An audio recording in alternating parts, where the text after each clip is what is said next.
La merguez est à bout, elle en a assez de son travail de bureau monotone. Tous les matins, c'est la même routine. Métro, boulot, dodo. Elle passe ses journées coincée dans un bureau, à répondre à des emails, à assister à des réunions interminables, à écouter son patron lui donner des tâches absurdes. Elle est sous-payée, surchargée, et chaque journée lui semble une éternité. Tous les jours, elle est accueillie par un tas de dossiers à traiter, et des collègues qui semblent tout aussi misérables qu'elle. Je ne peux plus supporter ça, se dit-elle. Soudain, une ombre mystérieuse apparaît dans l'open space. Le Hunter. Le Hunter entre dans le bureau avec assurance. Vêtu d'un costume impeccable, il est jeune et dynamique. Il se dirige droit vers son propre bureau. Il travaille de manière efficace, gère son temps avec brio, et lorsqu'il parle à son patron, c'est avec assurance et respect mutuel. Assez vite, il quitte son travail pour lancer son propre business. Tout cela, évidemment, dans le respect de son ancien patron, en le remerciant pour l'expérience accumulée. Le Hunter quitte le salariat satisfait, et 2 ans plus tard, il est le PDG de l'entrepreneuriat. Si vous suivez un peu cette sphère dev perso, entrepreneuriat dans laquelle je fais partie, vous voyez souvent les youtubeurs, les TikTok qui mettent en opposition le salariat et l'entrepreneuriat. Genre c'est deux trucs différents, t'as les deux choix de vie en fait. Donc d'un côté le salariat, tu fais des études, t'as un diplôme, t'es dans la rat race, tu prends le métro, t'es pas heureux, tu travailles pour un patron, tu fais moins de thunes. Et de l'autre, l'entrepreneur qui lui a des employés, lui il pèse, il a de la thune, il est libre, il a une belle femme, tout ça. C'est vraiment genre t'as deux choix, l'entrepreneuriat, la vie de businessman et le salariat, la vie misérable, la rat race, tout ça. Pour moi c'est évidemment pas aussi simple que ça. Je pense déjà que c'est pas un chemin ou l'autre, c'est pas genre soit l'un soit l'autre, t'es salarié ou t'es entrepreneur. Je pense honnêtement qu'on est plus dans un spectre. Et pour moi justement ce spectre n'a rien à voir avec un quelconque statut légal. C'est pas en rapport avec ce qui est marqué sur ta fiche d'imposition, c'est pas par rapport avec le fait que tu sois salarié ou que t'aies ton propre business, c'est pas ça le truc. Je pense que le vrai spectre du salariat contre l'entrepreneuriat, c'est à quel point tu arrives à décorréler ton temps de travail de tes revenus. Je répète, le spectre de l'entrepreneuriat, c'est à quel point tu arrives à décorréler ton temps de travail de tes revenus. Et dans cette vidéo, je vais parler du gros problème du salariat, l'immense souci du fait d'être salarié dans le monde actuel, et c'est ton cas. Je te promets qu'il y a 99% de chances que tes revenus sont extrêmement corrélés à ton temps de travail. Et ça, vraiment, que tu sois salarié, que tu sois freelance, entrepreneur, si c'est ton cas, c'est un énorme souci. Ton plan de carrière doit radicalement changer, et je pense que cette vidéo va t'y aider. Cependant, je suis évidemment pas là pour te dire oui, il faut pas faire d'études, faut pas devenir salarié, faut lancer son propre business, ça sert à rien les diplômes, tout ça. Non, encore une fois, quand je dis salarié, je ne parle pas d'un quelconque statut juridique. Il y a des gens qui sont légalement des salariés, mais qui sont très bien payés, qui travaillent pas tant que ça et qui prennent beaucoup de plaisir. À l'inverse, c'est des freelances qui dépendent beaucoup de quelqu'un, d'une personne, et qui sont pas payés tant que ça pour genre 40 heures par semaine. L'objectif, il est toujours le même, il est pas de devenir entrepreneur ou de quitter le salariat. L'objectif, c'est toujours de gagner le plus d'argent possible pour le moins de temps de travail désagréable possible. Dans cette vidéo, vous voyez me parler du salariat, je parle de 99% des salariés, mais c'est pas le cas de tout le monde. Je veux dire, il y a des salariés qui sont directeurs de grandes entreprises à 5K par mois, qui touchent des dividendes de ce qu'ils génèrent, des commissions, ils gèrent leur propre pôle comme une petite entreprise qu'ils essayent de faire grossir parce qu'ils seront payés plus à mesure qu'ils grossissent. Ça ressemble beaucoup à de l'entrepreneuriat. C'est pas pareil que genre le salarié qui est employé à McDo ou même le monteur vidéo qui est techniquement entrepreneur, mais qui dépend du youtubeur ou son temps de travail est directement corrélé à ce qu'il fait. Et là je vous vois venir hein. Vous allez me dire oui bah Lohan tu dis ça mais toi aussi t'as des monteurs. Non c'est pas le cas de mes monteurs. Eux à l'inverse ils font très bien de taffer avec moi. J'y reviens un peu plus tard dans la vidéo car leur situation est justement la bonne. Mais de même on peut même être youtubeur et être très salarié dans un sens. Genre tu sais t'es youtubeur, tu dépends de fou de YouTube, tu dépends de l'algorithme, tu dépends du fait que tu peux pas faire les vidéos que tu veux, tu dois faire les vidéos qui plaisent. C'est un peu trop mon cas. C'est pour ça que là j'essaye de créer mes propres produits pour pouvoir créer une sorte de marque Lohan LV et de décorréler au maximum mes revenus de YouTube. Voyons maintenant point par point les avantages et désavantages du salariat et de l'entrepreneuriat. Premièrement, les avantages d'être entrepreneur. Déjà, le profit. Tu gagnes plus. La notion de profit est directement liée à la notion de patron, mais uniquement quand ça marche bien, évidemment. Si ton entreprise marche pas, tu ne fais pas de profit, t'es à perte. Je sais très bien que ce truc-là de profit, c'est très controversé, que c'est un sujet politique entier. Je sais pas si je suis très politisé, je dirais que je le suis un minimum, un peu comme tout le monde. Mais pour moi, évidemment qu'il faut du profit. Il en faut. C'est l'entrepreneur qui plante la graine, c'est lui qui prend un risque. Évidemment que c'est lui qui embauche des salariés, qui les paye, machin. Si le salarié génère 5000, il faut pas qu'il soit payé 5000, il faut qu'il soit payé moins pour que l'entrepreneur puisse récupérer du profit. Parce que lui, c'est le chef d'orchestre, c'est lui qui dit aux salariés quoi faire. Qu'est-ce qui détermine le profit, le pourcentage de ce que l'entrepreneur prend par rapport à ce que l'employé génère? Et bah c'est assez simple. C'est la difficulté de la tâche du salarié et également qui peut le faire, à quel point le salarié est indispensable et interchangeable. Par exemple, si tu peux pas changer de monteur vidéo facilement, t'as intérêt à super bien les payer pour pouvoir les garder. Un monteur vidéo, je sais pas, te génère 150 € sur une vidéo, bah paye-le 120 €. Là, le profit est clairement ridicule. Par contre, un caissier, l'exemple des caissiers, c'est souvent utilisé politiquement pour dire regardez, le profit c'est abusé, le caissier est souvent payé même pas 5% de ce qu'il génère. C'est-à-dire que le fait d'embaucher une caissière rapporte à un supermarché 20 000 € et elle est payée 1000 €. C'est abusé, c'est pas ouf. C'est un argument, mais c'est pas le seul paramètre à prendre en compte. Tu dois aussi prendre en compte qui serait prêt à le faire, qui pourrait changer. Et la vérité, c'est que si la caissière refuse de travailler, bah en fait, il y en a d'autres qui peuvent travailler à sa place. C'est de l'offre et de la demande en fait. Par contre, je sais pas, un directeur d'une grosse boîte, il est peut-être payé 70% de ce qu'il génère parce que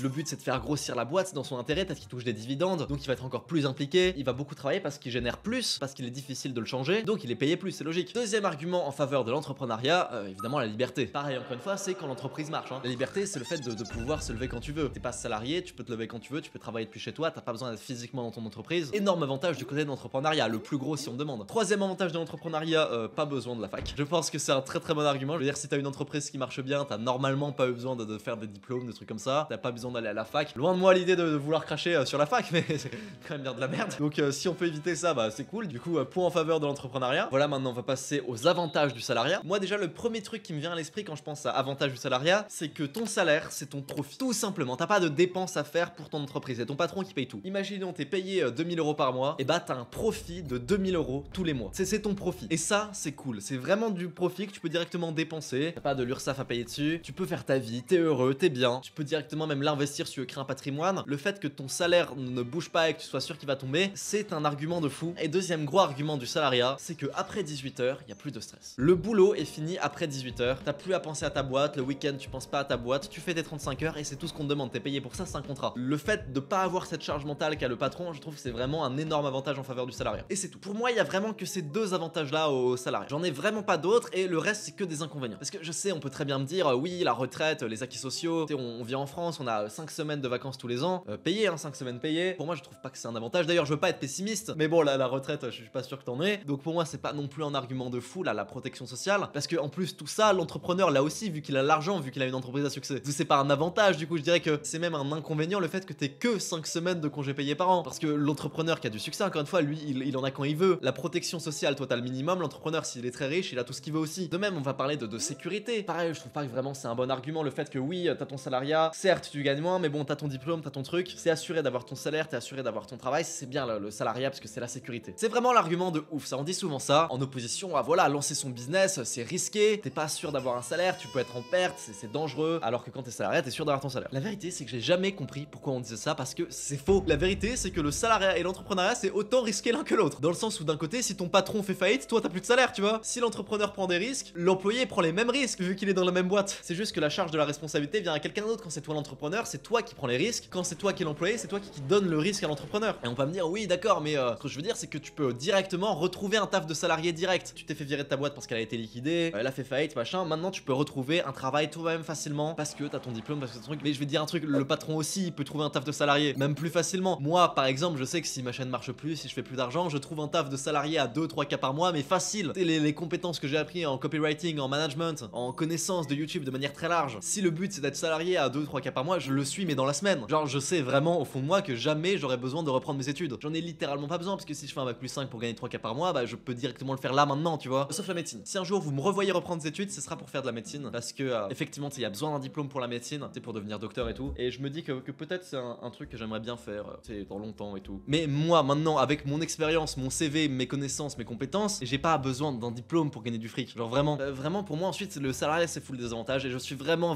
pour l'entrepreneuriat. Je pense vraiment que c'est mieux parce que déjà il y a ça, mais t'as un très petit pouvoir décisionnel. Tu décides pas de comment tu vas orienter la boîte, c'est toi qui obéis à ce que tu dois faire. Du coup c'est très peu fulfilling. Je sais pas comment on traduit fulfilling, mais le sommet de la pyramide de Maslow. Tu te sens peu épanoui, c'est ça le truc. Peut-être au début t'aimais bien travailler dans ton entreprise, mais c'est assez vite répétitif, c'est assez vite chiant. Peut-être t'as des idées que de toute façon l'entreprise va pas écouter parce que c'est pas le but de t'écouter. Toi on te demande juste de faire ce que t'as à faire. Tu sais en permanence qu'il y a littéralement un plafond de verre au-dessus de ta tête. Tu pourras jamais dépasser un certain nombre de salaires. Au bout d'un moment tu n'évolues plus ou alors c'est très difficile d'évoluer. Tu sais, tu te prends des augmentations tous les ans mais qui sont même pas de quoi combler l'inflation, tu vois, genre c'est nul en fait. Et pour reprendre l'exemple du monteur vidéo, bah tu vois c'est bof par exemple monteur vidéo. Quand t'es monteur vidéo et particulièrement pour des youtubeurs qui sont tous des rats, certes t'es freelance, t'es entrepreneur, mais en fait non, c'est presque du salariat déguisé. Dans le sens où les youtubeurs en général ne se lient pas d'amitié avec leurs monteurs, leur donnent pas cette perspective d'évolution de oui d'accord, dès que ma chaîne grossit tu seras augmenté, tout ça n'existe pas. Chez les youtubeurs c'est le même tarif tout le temps et si t'es pas content c'est pas grave, on te dégage, on en prend un autre, t'es interchangeable. J'avais déjà entendu dire ça par un youtubeur. C'est une phrase qui est horrible mais qui est vraie sur les monteurs des youtubeurs pour la plupart. Et en fait j'avais déjà entendu, on a besoin de patates mais on n'a pas besoin d'agriculteurs. En gros qu'est-ce que ça veut dire? On compare les monteurs aux agriculteurs, on met en parallèle que les agriculteurs sont le métier qui se suicide le plus. Pourquoi? Parce qu'on a besoin de patates. Le problème du marché c'est que tel agriculteur veut vendre ses patates à Leclerc à 3 € le kilo parce que s'il veut une vie à peu près décente c'est le prix qu'il doit facturer. Sauf que Leclerc va dire bah non, va te faire enculer, regarde il y a cet autre agriculteur là-bas qui me les fait pour 1 €. Du coup ils vont aller voir l'autre et du coup l'autre est obligé de s'aligner sur les tarifs. Non, c'est assez horrible le métier d'agriculteur et je trouvais ça très mauvais, malsain de comparer ça au métier de monteur vidéo, dans le sens où oui les youtubeurs ont besoin d'avoir du montage sur leurs vidéos mais ils ont pas besoin des monteurs. Je trouve ça terrifiant qu'aujourd'hui le salariat pour beaucoup de gens ce soit aucune évolution. Tout est trop en faveur faveur du patron. On peut pas les laisser rêver, imaginer une perspective d'évolution, bah y a pas d'objectif, donc ça amène évidemment au burn-out. Je veux dire, quand tu fais tout le temps la même action pour faire grossir le truc de quelqu'un et que en contrepartie t'es payé toujours la même chose, ça amène au burn-out. Oui, forcément. Ça amène aussi à du travail mal fait, bâclé, t'es pas fier de ce que tu fais le minimum, tu t'investis plus. Pour moi, une bonne entreprise qui a réussi niveau business, elle paye beaucoup. Elle file des dividendes à ses salariés, par exemple. Paye elle-même des assets pour le confort. Genre, tu sais, des nouveaux sièges, des nouveaux logiciels, des trucs, elle paye elle-même. Et comme dit, vu que t'as aucun pouvoir décisionnel, si tu travailles pour une mauvaise entreprise, genre une entreprise qui fait le mal, et bah tu dois quand même faire ton taf. Et c'est le cas, genre, tu sais, des salariés chez McDo. Et oui, maintenant, on va parler de bien et de mal. Ça va être très manichéen, vous allez voir. Mais on va utiliser la définition de Kant que j'aime beaucoup pour définir ce qui est bien absolument et ce qui est mal absolument. La définition de Kant, elle est super. Elle dit, si ce que je fais devient la norme dans le monde entier, si cette façon d'agir, cette façon de payer les gens, cette façon de produire devient la norme dans le monde entier, est-ce que le monde se porterait mieux, oui ou non? Si oui, alors c'est absolument bien, sinon alors c'est absolument mal. Et des fois on peut mentir pour cacher la vérité, pour le bien, tu vois. Et la question va être, ok, je vais mentir dans tel objectif parce que je sais que ça sera positif au final. Cependant, est-ce que si ce que je m'apprêtais à faire était la norme dans le monde entier, si tout le monde faisait ce que je faisais, est-ce que ce serait bien? Oui, non, et bah c'est ça qui définit ce qui est bien ou mal selon Kant. Et toute société, toute entreprise peut se classer dedans, le bien ou le mal. Genre McDo, évidemment, je dirais mal. Si tous les restos du monde appliquaient la logique économique de McDo, même mieux, si toutes les entreprises appliquaient la logique économique de McDo, gastronomique et tout, le monde se porterait mal, évidemment. À l'inverse, c'est des sociétés beaucoup plus éthiques, des entreprises de software, de création, je sais pas, des logiciels de montage ou de l'abonnement par IA ou des salles de sport, ce genre de trucs, qui apportent plus de positifs que de négatifs. Genre certes, c'est payant, mais en échange, t'as un service de qualité, ce genre de truc. Et je sais très bien, on peut penser,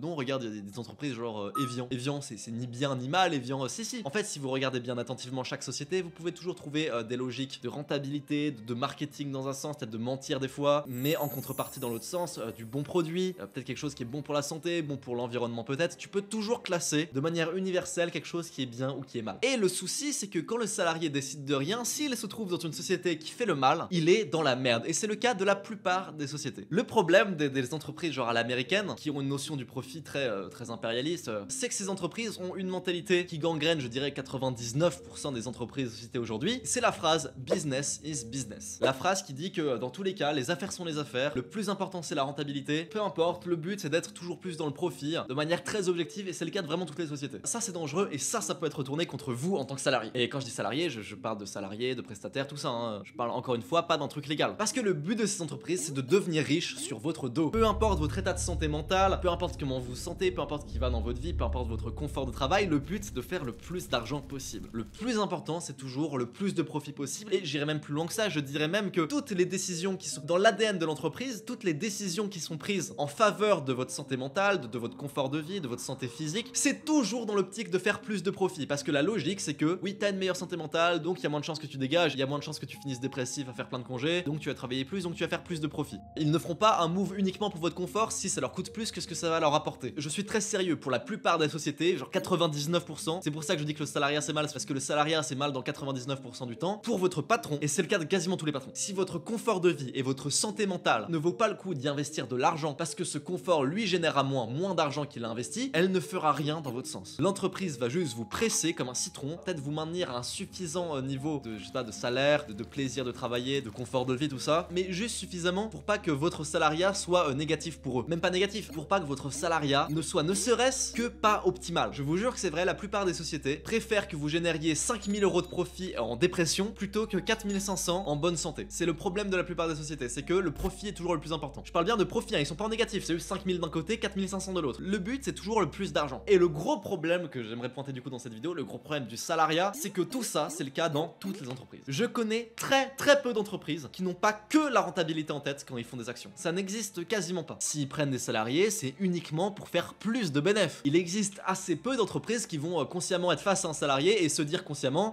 ce service, je peux le facturer 50 balles. Car beaucoup de gens peuvent faire ce service pour 50 balles et je peux interchanger le mec. Cependant, non, je vais pas le faire car lui, il est fidèle, lui, c'est un prestataire qui travaille depuis des années avec moi. Donc pour lui, ce sera pas 50 €, ce sera 100 € pour le même service parce que c'est vrai qu'il a un métier pas facile et c'est pour le récompenser car il le mérite, car c'est un bon. Alors que je pourrais le facturer moins cher à un autre mec, à un autre monteur interchangeable, je pourrais et n'importe qui accepterait. C'est ça l'enfer du salariat, c'est ça le problème du salariat. Le problème des salariés, c'est que les entreprises se servent de vous, vous utilisent et vous jettent dès qu'ils n'ont plus besoin de vous. Et c'est pour ça que je dis salariat parce qu'effectivement, je parle pas que de salariat depuis le début, vous avez bien compris. Cependant, c'est le cas de 99% des salariés parce que c'est le cas de 99% des entreprises. Avec ce mode de vie, vous le savez comme moi, et surtout en France, c'est très dur de faire ne serait-ce que 2000 € par an. Et 3000 €, c'est quasiment mission impossible. Aujourd'hui, les entreprises sont trop capitalistes, la notion de profit est trop présente en faveur des patrons, la notion de votre santé mentale inexistante, et on peut dire que c'est très malheureux, on peut faire des mèmes sur ça. Il y a des gens qui l'ont très bien compris, qui luttent politiquement pour ça, qui font des manifs, qui souvent sont un peu dépressifs, genre tu sais, des fumeurs et trucs comme ça, et des espèces de doomers du monde du salariat et tout. Cependant, il existe une solution à ça, une solution qui n'est pas de militer politiquement, une solution à votre échelle, à l'échelle de l'individu. Utilisez le salariat comme de l'expérience pour lancer votre propre business. C'est uniquement comme ça qu'il faut concevoir le salariat dans 99% des entreprises. Et oui, encore une fois, je parle pas que de salariat, je parle de salariat, prestations, tout ça. Bref, quand vous dépendez d'une entreprise principale et que votre salaire est complètement corrélé à votre temps de travail, là c'est votre cas. Donc vraiment au maximum, essayez juste d'utiliser votre expérience salariale comme de l'expérience pour changer d'entreprise très vite, pour gravir les échelons dans plein d'entreprises, ne restez jamais dans une entreprise plus de 2 ans, voyager à gauche à droite, choper un maximum d'expérience, choper un maximum de réseau et de contacts, et au final, lancer votre propre truc. Et là, ce que je dis là, ça fait très chier les patrons. Si vous, là, vous êtes un employé qui avait des ambitions d'entrepreneuriat, ça fait chier votre patron, je vous le dis. Et le patron va vouloir vous décourager, même la société en général va vouloir vous décourager de le faire. Votre patron va pas hésiter à aller voir les autres employés de la boîte, à faire regardez, lui, il fait ça à côté, c'est pas bien, c'est hyper risqué, faites surtout pas comme lui, vous feriez mieux d'investir ce temps-là dans l'entreprise parce que vous gagnerez plus, c'est pas vrai. Mais le patron va dire ça parce qu'il veut pas que les salariés se cassent, tu vois, c'est logique. Et d'un côté, c'est super compréhensible. Le patron n'a pas envie que le salarié s'en aille, faut recruter, tu vois, faut le changer, faut former un mec, c'est relou. Le salarié, pendant toute la période où il va partir juste avant, bah il se donne moins à fond, il se donne plus pour l'entreprise, il fait le minimum, il fait ses 35 heures et basta. Donc c'est pas ouf pour le patron, mais d'un côté, il faut aussi être réaliste. Le patron, la plupart du temps, est pas altruiste. Comme j'ai dit, le plus important pour lui, c'est le plus de profit possible au détriment de votre santé mentale. Et si le patron est altruiste, bah c'est très rare. Et c'est ma mentalité. Tous les mecs qui bossent pour moi, j'essaye de les impliquer au maximum, leur donner des parts, augmenter leur salaire avec l'ancienneté, avec le fait qu'ils montent des vidéos de manière très bien, avec le fait qu'ils montent des vidéos plus longues que les autres, qu'ils se donnent tous à fond car c'est aussi leur projet. Là, mon trophée des 100 000 abonnés, je vais le diviser en tous mes monteurs, je vais le scier et je vais tous leur envoyer un bout parce que c'est aussi le leur, c'est aussi grâce à eux. Le but, c'est vraiment qu'ils sentent que ce soit leur projet à eux parce que comme ça, ils se donnent à fond. Et si malgré tout ça, malgré tous ces avantages par rapport aux autres salariats, si malgré tout ça, ils ont un projet à côté, mes monteurs, je sais pas, veulent ouvrir leur chaîne ou même carrément veulent plus du tout bosser avec moi, et bah, je leur mettrai pas de bâton dans les roues parce que je les comprends et j'aurais peut-être fait pareil. Je vais pas les décourager, je vais pas leur dire non, non, fais pas ça. Au contraire, ça va juste créer du ressentiment quand ils auront réussi, ils vont me détester. Non, s'ils se barrent, ils se barrent. Il faut les encourager. Je pense que si ils ont un projet à côté qui s'investissent moins, forcément, tu peux pas les payer autant que ceux qui s'investissent plus, mais du coup, il faut créer une échelle de valeur. Il faut faire en sorte que plus tu t'investis, plus tu es payé. Le mec est pas salarié, il est prestataire, il a aucune obligation, mais bon, je dirais quand même de s'accorder avec lui s'il a un projet à côté sur un quota minimum de vidéos à remplir pour moi. Parce que voilà, forcément, tu vas plus rester dans l'équipe si tu montes plus rien, mais voilà. Et j'invite tous mes monteurs, là, vous qui m'écoutez, toi qui montes la vidéo, j'espère que tu vas bien. Je te souhaite de réussir tout autant que moi. Le mieux, ce serait avec moi. Parce que la structure de ma société le permet. Parce qu'il n'y a pas vraiment de plafond de verre pour vous, vous l'avez vu depuis le début avec toutes les augmentations. Dès que je gagne plus d'argent, je vous augmente. Mais si mes monteurs, ils veulent réussir autant que moi, sans moi, bah tant pis pour moi, je peux trouver d'autres monteurs. Je peux les former et en vrai, c'est pas la mort non plus pour moi, je vais pas les décourager. Par contre, pour tous les autres, tous les gens qui sont salariés, vous êtes dans des entreprises à plafond de verre, sans perspective d'évolution. Donc chopez un maximum d'expérience et lancez en parallèle votre propre business, où vous êtes payé à votre juste valeur, puis quittez-la quand votre entreprise marche. Ne vous laissez pas vous faire marcher dessus par la vie, par un patron. Pensez à vous en priorité parce que votre patron ne le fera pas à votre place. Votre patron veut votre bonheur, oui, mais tant que ça va dans son sens, dès que ça va un peu contre son profit, là, il va plus du tout vouloir votre bonheur. J'espère que vous avez apprécié la vidéo. Je remercie mon ami Mathéo qui m'a donné l'idée de la faire. Je vous invite à aller voir sa chaîne. S'il y a bien une morale à cette vidéo, c'est peut-être soyez altruiste, soyez généreux en tant que patron, mais aussi en tant que salarié. Et pour ça, je vous recommande une vidéo qui explique l'important d'être généreux dans le monde du business. Abonne-toi à cette chaîne, c'est gagnant-gagnant pour toi comme pour moi. Je te fais des bisous.